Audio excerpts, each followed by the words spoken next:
Prometo que vou tentar ser curto na mensagem. Mas abre lá em Apocalipse, capítulo 2. Apocalipse, capítulo 2, versículo 13. Apocalipse, o último livro da Bíblia, capítulo 2, versículo 13. É a carta à igreja de Pérgamo. Mas dentro dessa carta tem uma partezinha ali que mexe no meu coração quando eu leio ela. Todo mundo achou? Amém? Quem não achou diz, espera um pouco.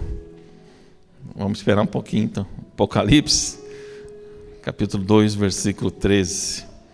Eu não sei como está a tua versão, mas a minha diz assim: conheço o lugar em que habitas, onde está o trono de Satanás, e que conservas o meu nome e não negaste a minha fé.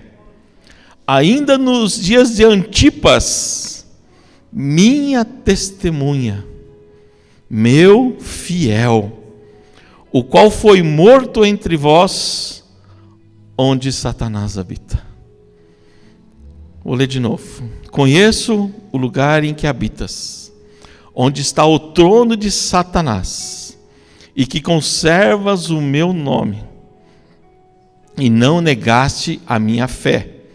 Ainda nos dias de Antipas, minha testemunha, meu fiel, o qual foi morto entre vós, onde Satanás habita. Amém? Pode sentar, meu querido.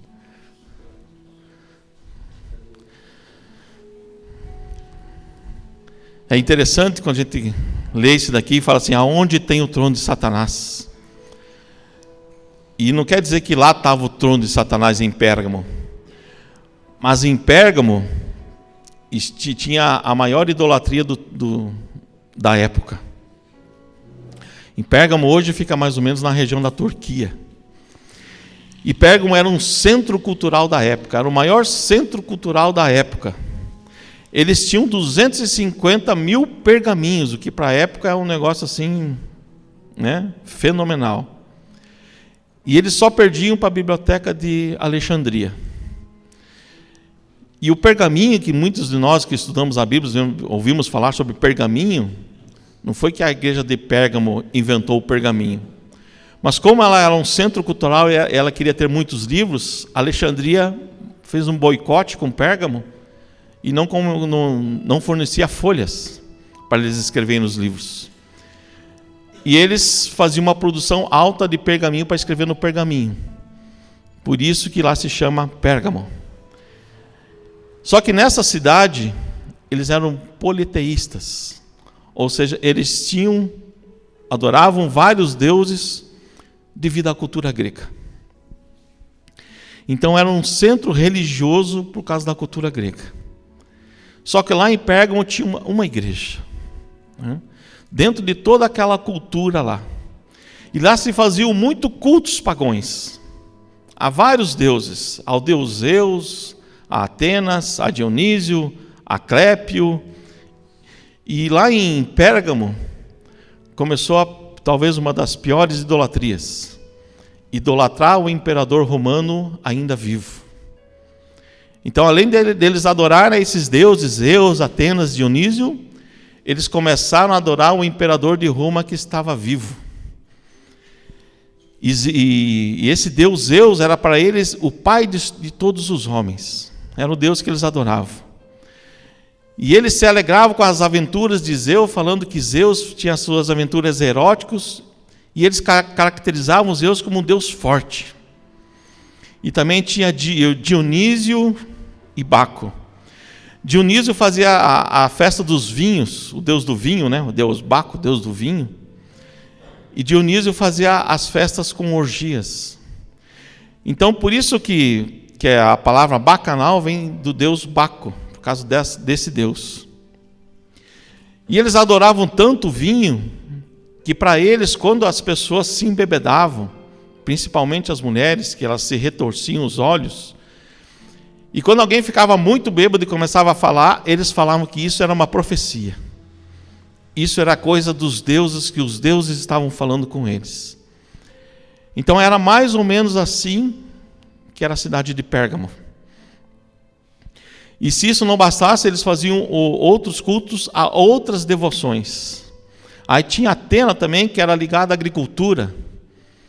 Eles adoravam ao deus Atena para que eles tivessem prosperidade na agricultura, para que tudo crescesse, tudo florescesse, e assim ia. Eles também faziam o culto, eles seguiam a doutrina, se você for ler ali o capítulo 2, eles seguiam a doutrina de Balaão e a doutrina de Balaque, a doutrina dos Nicolaitas.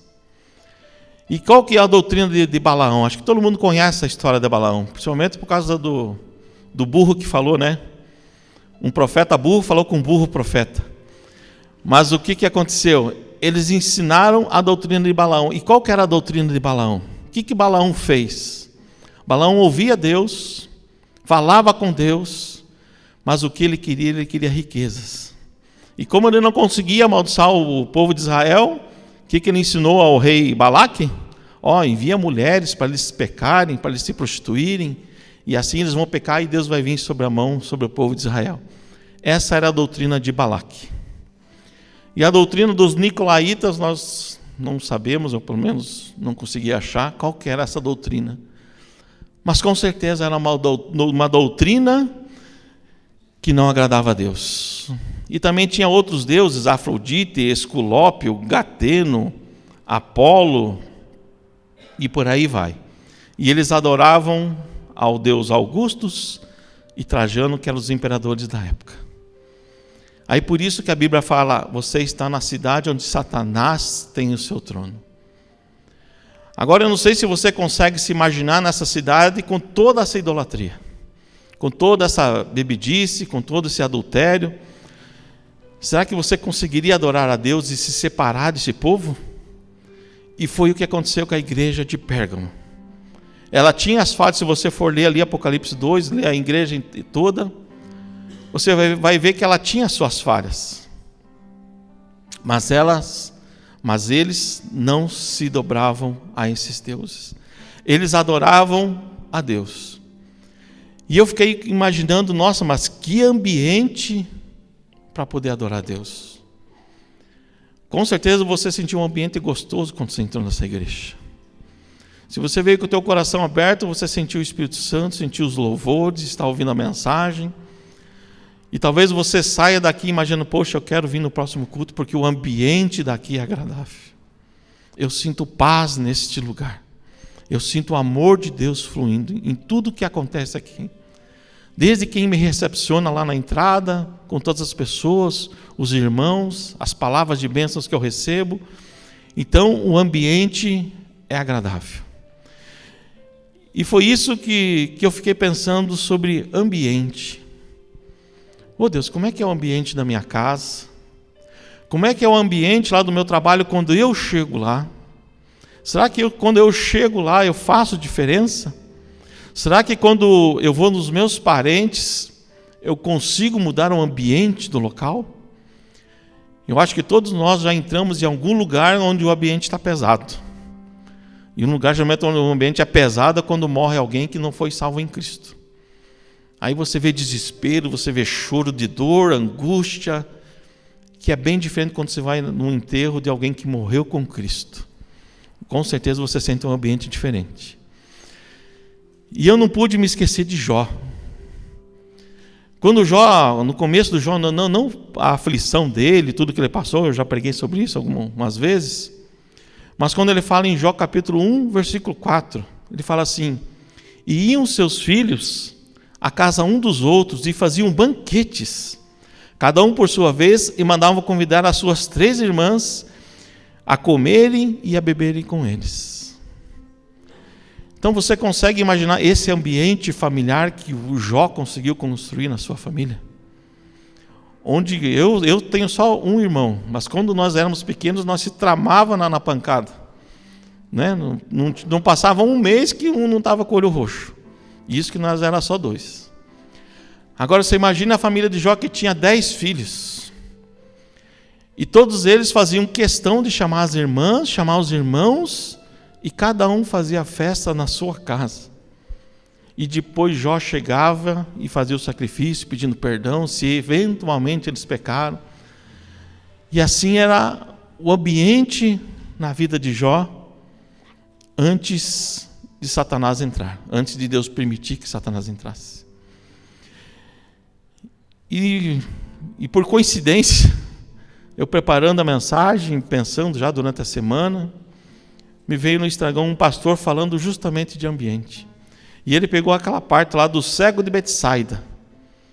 E eu já li a Bíblia várias vezes, já tinha lido sobre esse cego, já preguei sobre as 3 curas que Jesus fez em 3 cegos, né?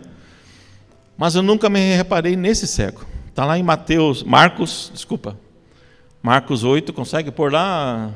Marcos 8, capítulo 25 e 26. Marcos 8, 25, fala assim, ó. Depois disso, tornou a pôr a mão sobre os olhos e o fez olhar para cima. E ele ficou restaurado e viu todos claramente. E aí aqui que vem a parte interessante. E mandou-o para a sua casa, dizendo: não entres na aldeia, nem digas a ninguém na aldeia. Se você for ver um pouquinho para frente, você vai ver que Jesus, no versículo 23, que a gente não leu, você vai ver que leva o cego para Jesus, e Jesus tira esse cego da aldeia. Ou seja, ele retirou aquele cego daquele ambiente e levou para fora. E lá ele orou e o cego enxergou, né? Mas depois ele falou assim: ó, daqui você vai para a tua casa. Não voltes à aldeia. Por que não voltes à aldeia? Porque com certeza o problema daquele cego não era a sua cegueira. Era o ambiente em que ele frequentava, o ambiente que ele estava. E Jesus fez isso, o curou e falou assim: ó, saia da aldeia. Então o problema maior não era a cegueira, era o ambiente em que aquela pessoa estava. E por causa disso, estudando a palavra de Deus, eu vi 3 situações. A primeira, quando nós temos que mudar de ambiente. Eu tenho que sair desse ambiente para receber a bênção de Deus. Segunda coisa, eu tenho que mudar, segunda situação, eu tenho que mudar o ambiente que eu estou. E terceiro, eu tenho que enfrentar o ambiente em que eu estou. Mudar o ambiente, se você for lá para Gênesis, capítulo 11, versículo 31. Pois lá, querido. Gênesis, capítulo 11, versículo 31. No versículo 12, vai acontecer assim, o chamado de Abraão. Mas se você for ler ali, está escrito assim: e tomou Terã, veja bem, Terã é um homem, tá? É o pai de Abraão. E tomou Terã a Abraão, seu filho, e a Ló, filho de Arã. Arã tinha sido morto, que é o filho de Terã, filho de seu filho. E a Sarai, sua nora, mulher de seu filho Abraão. E saiu eles de Ur dos Caldeus para ir para a terra de Canaã. A Bíblia não diz, mas provavelmente o Terã que recebeu o chamado. O Terã deve ter ouvido Deus falar: ó, sai daí, Terã, vai para Canaã. Só que você continuar lendo ali, né, filho de Abraão, ele saiu de Ur dos Caldeus para a terra de Canaã. E vieram a Arã. Esse Arã é a cidade chamada Arã. Coincidentemente, essa cidade tinha o mesmo nome do seu filho que tinha morrido. Se você for ler no começo do versículo ali, né? Do seu Ló, filho de Arã. E ele, nessa ida para Canaã, ele parou numa cidade chamada Arã, que era a mesma cidade do nome do seu filho. E ali fala assim: e ficou Arã, e foram os dias de Terã 205 anos, e morreu Terã em Arã. Ou seja, Deus mandou ele ir para Canaã, só que no meio do caminho ele ficou em Arã e morreu. Talvez a promessa que veio, isso aqui eu estou conjurando, não está escrito na Bíblia, mas talvez a promessa ia ser para Terã, mas ele ficou em Harã. E aí no capítulo 12, versículo 1, Deus fala assim: ora, o Senhor disse a Abrão: sai da tua terra, da tua parentela e da casa de teu pai, para a terra que eu te mostrarei. Ou seja, aquele lugar em que Abraão estava, não estava lhe fazendo bem. Deus não poderia usar Abraão naquela terra, porque não era ali que Deus ia usar Abraão. Então, onde Abraão estava, o ambiente não iria ajudá-lo. Deus não poderia agir na vida de Abraão se ele continuasse em Harã. Mas Abraão obedeceu, e todo mundo conhece a história de Abraão, creio eu. Então ele teve que sair daquele ambiente, sair do meio da sua família, deixar sua família para trás e fazer a vontade de Deus. Muitas vezes nós temos que fazer renúncias. Muitas vezes nós temos que renunciar a alguma coisa para Deus agir em nossa vida. Muitas vezes Deus vai nos tirar de um lugar, talvez de um emprego, talvez de uma cidade, talvez de uma situação cômoda em que você está, e Deus vai te levar a um lugar onde Ele vai abençoar e transformar a sua vida. Ele vai te fazer você crescer. Ele vai fazer você ter intimidade e experiências com Deus. Então, às vezes, nós temos que abandonar esse ambiente, abandonar esse lugar.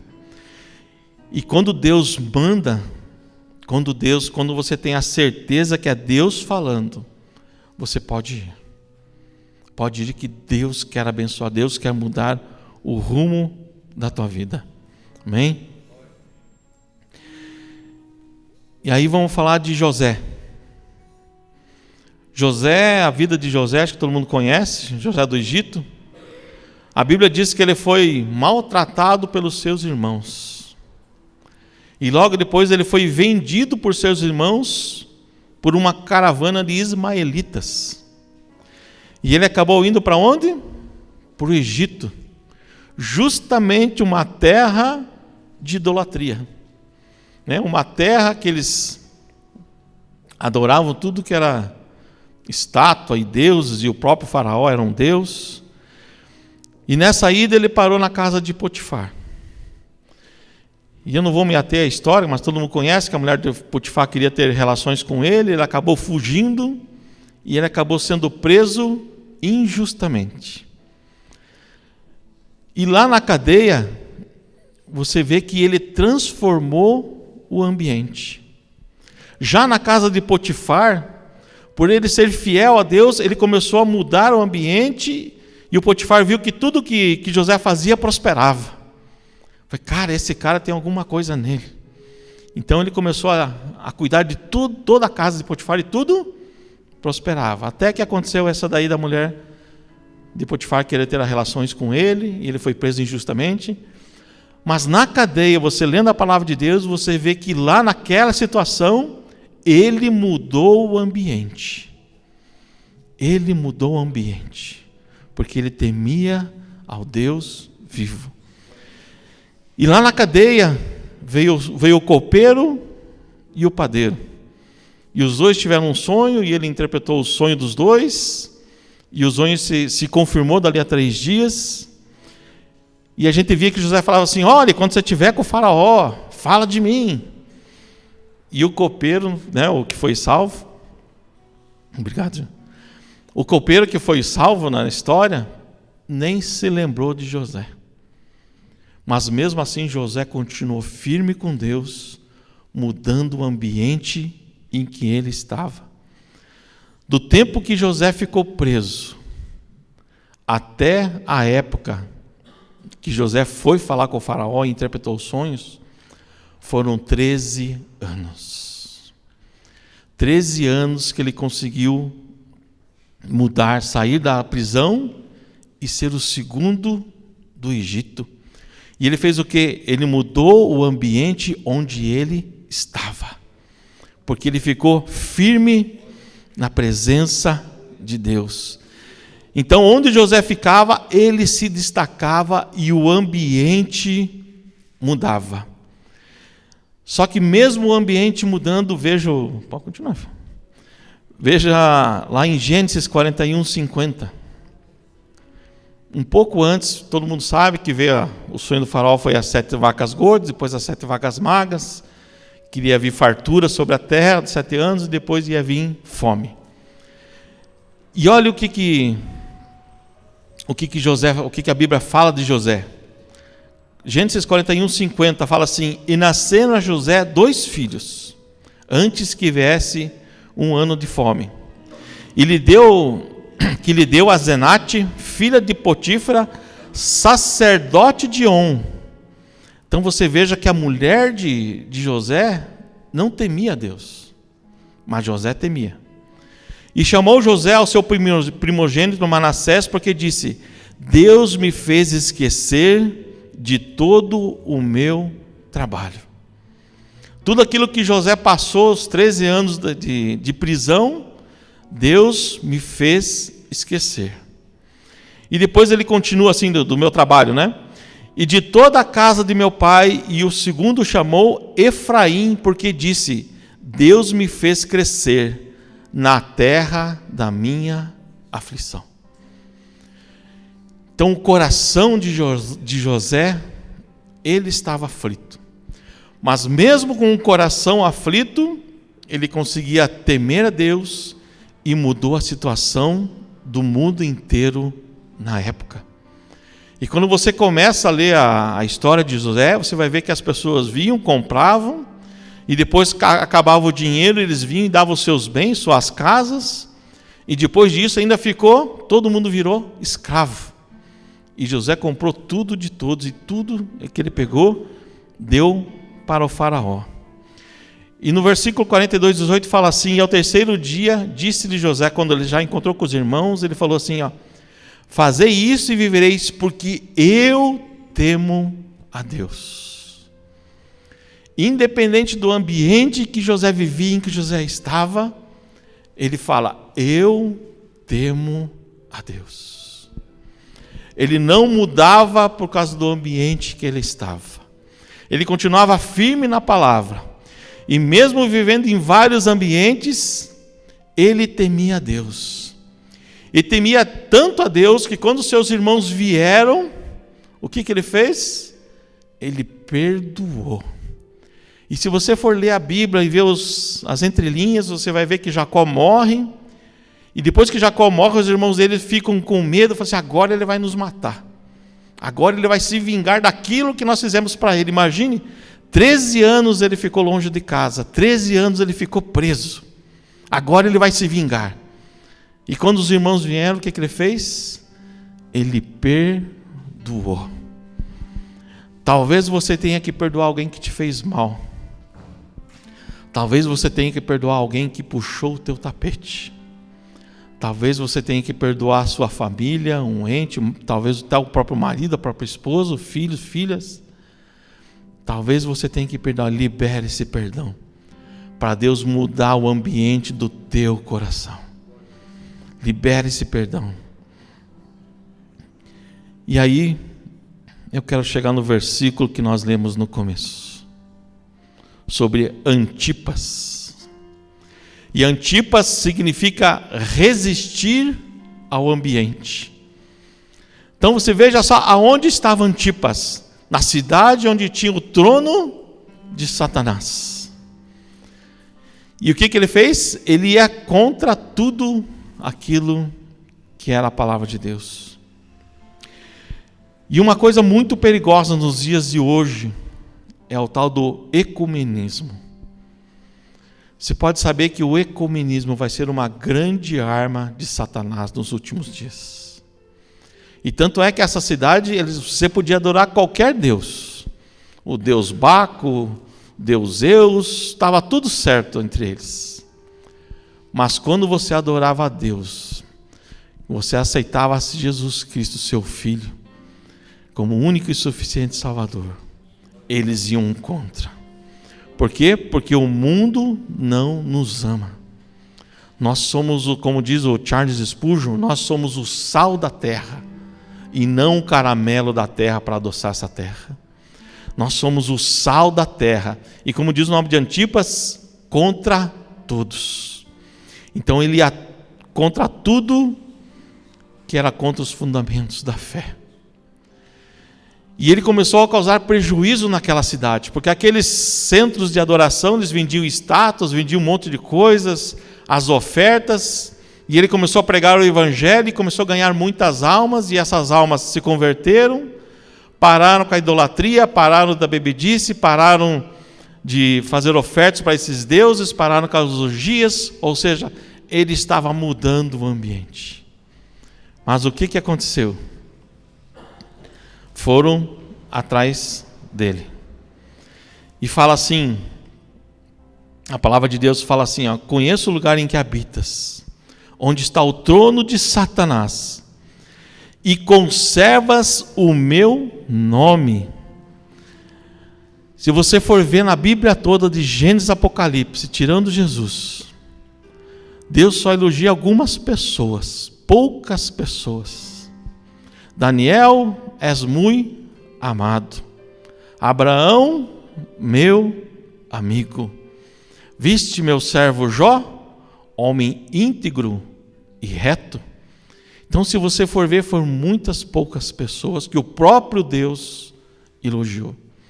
E aqui quem está ditando essa carta é o próprio Jesus para João. Ó, escreve as cartas às igrejas. E é o próprio Jesus falando assim, ó, você conserva o meu nome. Aí eu me pergunto, Senhor, será que eu conservo o teu nome no meu coração? E fala assim, e não negaste a minha fé. E eu me pergunto, será que eu tenho fé suficiente, Senhor? Será que se eu estivesse lá no lugar de Antipas eu teria fé? Ou será que se eu estivesse num desses países onde a perseguição é tremenda, onde lá na Coreia do Norte, se você for pego com uma Bíblia, é preso você, tua esposa e teus filhos, prisão perpétua? Será que se você continuaria tendo fé lá na Índia, onde o pessoal vem e quebra as igrejas e matam e destroem, e eles vão, levantam e constroem a mesma igreja e continuam? Na África, quando vem os islâmicos e acabam com tudo e matam, você continuaria tendo fé em Deus? Ou você estaria perguntando, onde está Deus nessa hora? O que Deus está fazendo? Você teria essa fé? E ele fala assim, e não negaste a minha fé. E eu lembro da história de um homem que se converteu a Deus e ele ficou preso na Rússia por 14 anos numa prisão subterrânea. Você sabe que é você ficar 14 anos sem ver a luz do sol? E os saudoses falaram assim, será que ele tem mais alguém da sua família, que já tinham matado 70 pessoas da família dele, para ele negar a Jesus? E alguém descobriu que ele tinha um filho, e trouxeram o filho para junto dele. E aquele algoz começou a falar assim, negue a Jesus, senão nós vamos matar o teu filho. E aqueles algozes começaram a quebrar os dedos daquele filho. E aquele homem começou a orar a Deus, falou assim, Deus, Senhor Jesus, nunca te neguei. Me permita-me que essa vez eu negue o seu nome, por causa do meu filho. E o filho, quando ouviu essa oração do pai, falou assim, pai, não faça essa oração, não negue Jesus. Nós vamos ser mártires. E o algoz foi judiando do filho, foi batendo até que ele veio falecer. E aquele homem não negou a Jesus Cristo. E alguns anos depois, os Estados Unidos comprou a vida dele. E ele foi para os Estados Unidos e veio falecer há uns 6, 7 anos atrás. E eu lembro de uma outra história da Jocunda, uma pastora que contou. Ela não falou o país e não falou o nome. Mas ela falou que pegaram um homem temente a Deus. E batiam tanto nele, tanto. E batiam nele e falavam assim, negue teu Jesus. Cadê esse teu Deus que não está aqui para te livrar? E batiam. E davam joelhada na boca dele. E à medida que iam batendo, se ele quebrasse os dentes, ele não podia cuspir, ele tinha que engolir o dente que era quebrado. E assim foi por dias. E chegou uma altura que aquele homem começou a orar assim, e falei: Jesus, eu não aguento mais apanhar, eu vou negar o seu nome.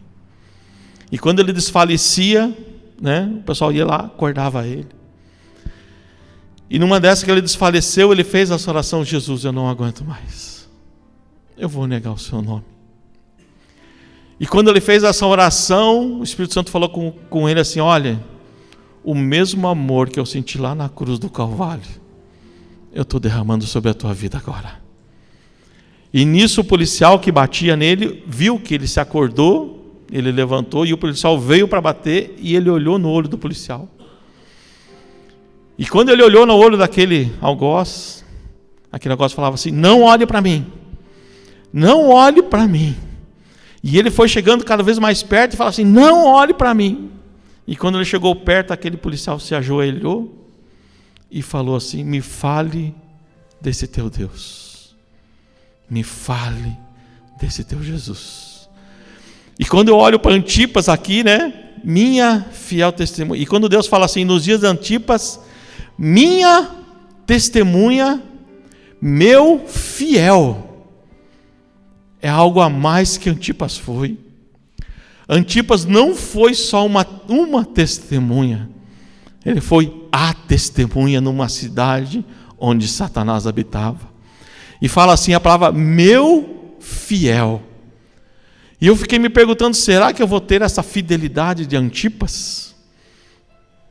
E aqui fala assim: onde Antipas, meu fiel testemunho, foi morto entre vós. E Antipas foi morto assim, veio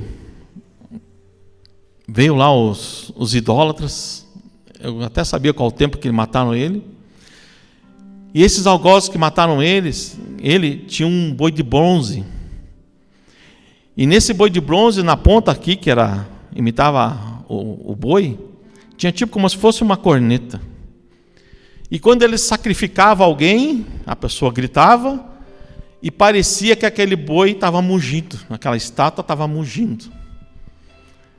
E quando pegaram Antipas vivo, jogaram ele dentro desse boi de bronze, fecharam. E diz o historiador que trouxeram tanta lenha que faltou lenha naquela região para matar Antipas vivo. E colocaram aquela lenha debaixo naquele boi e começaram a atear fogo. Você sabe o que Antipas fazia, segundo o historiador, dentro daquele boi? Ele começou a louvar o Senhor. Eu não sei que hino que ele louvou, mas podia ser aquele assim: estou seguindo a Jesus Cristo, atrás não volto mais. E aquele boi foi aquecendo, e era essa voz que saía do boi. Aqueles idólatras achando que ele ia gritar, ele estava louvando a Jesus na sua morte. E ele cantava cada vez mais alto, e aqueles algozes falavam assim: faça ele parar de cantar, não tem alto tamanho no fogo, não dá para chegar perto. E ele cantando: estou seguindo a Jesus Cristo, atrás não volto mais. E quando a dor era tremenda, quando ele não conseguia mais cantar, ele só ficava assim.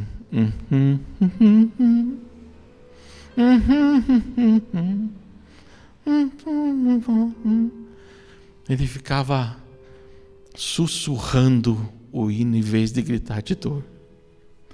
E diz o historiador que naquela hora várias pessoas começaram a aceitar a Jesus naquela hora.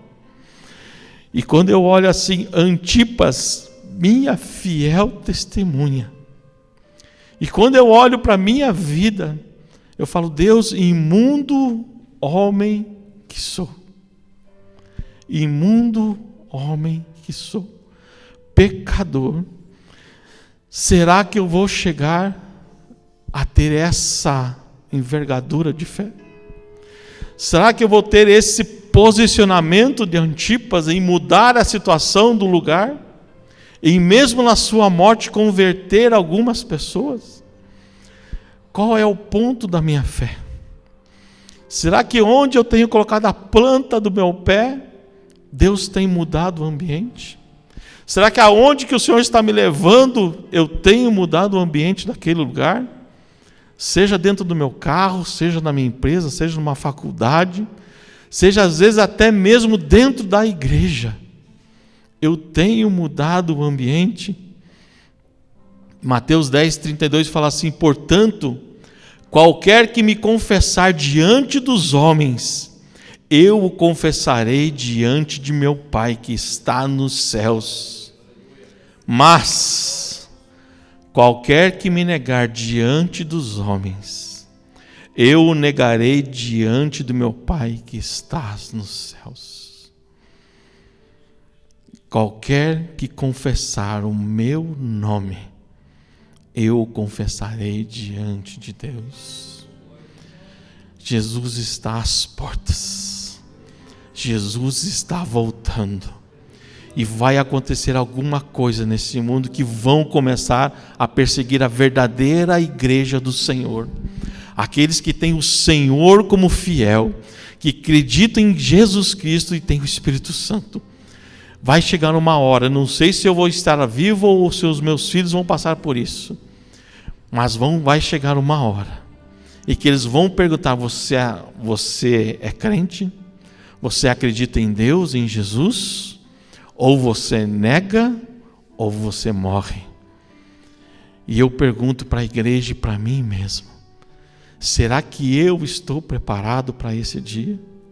Será que eu tenho essa fé como teve aqui Antipas? E o único lugar que aparece na Bíblia Antipas é aqui. E ele é um dos poucos em que Deus fala dele: minha testemunha, meu fiel.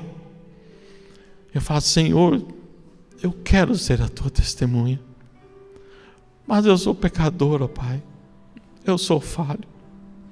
Às vezes eu não consigo nem perdoar. Muitas vezes eu peco com os meus olhos, peco com os meus lábios, peco com os meus pensamentos. Eu sei que muitos não vão ver, mas o Senhor está vendo. Ou será que eu vou ser minha testemunha, meu fiel? E quando a gente vai para Hebreus, Deus fala assim: homens dos quais o mundo não era digno. E eu oro a Deus e falo: Deus, será que eu vou ser um desses que o Senhor vai falar? Será que eu sou um desses, ó Pai, que o Senhor está pegando para Satanás e fala: olha lá meu servo íntegro e fiel, olha lá o meu amigo, olha lá o meu servo que é muito amado. Qual é a tua posição? Fica de pé, vem, Tiago. Eu tinha mais coisa para falar, mas eu acho que está bom.